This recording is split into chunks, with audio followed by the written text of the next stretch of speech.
Сәлеметсің бе, Әли? Бүгін біз сенімен күз айларымен танысамыз. Тақырыпты бастамас бұрын тілдік жаттығуды жасап алайық. Менің артымнан қайтала.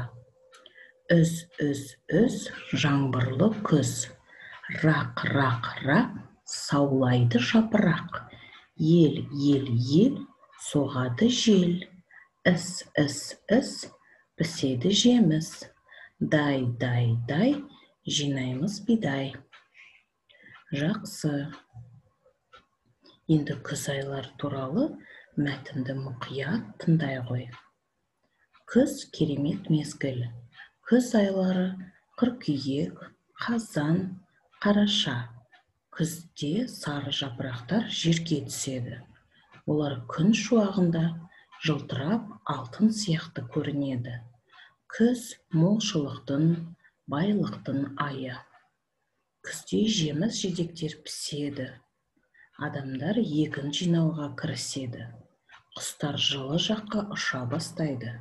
Күн суытады, жиі жаңбыр жауады. Күзде түн ұзарып, күн қысқарады. Күз айларын тағы да қайталап өтейік. Қыркүйек, қазан, қараша. Менің артымнан тағы да бір рет қайтала.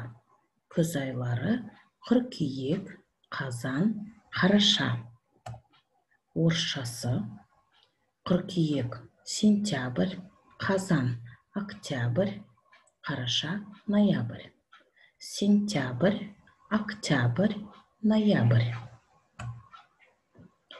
Тағы да бір рет қайталап жіберейік. Қыркүйек, қазан, қараша. Жақсы, Әли.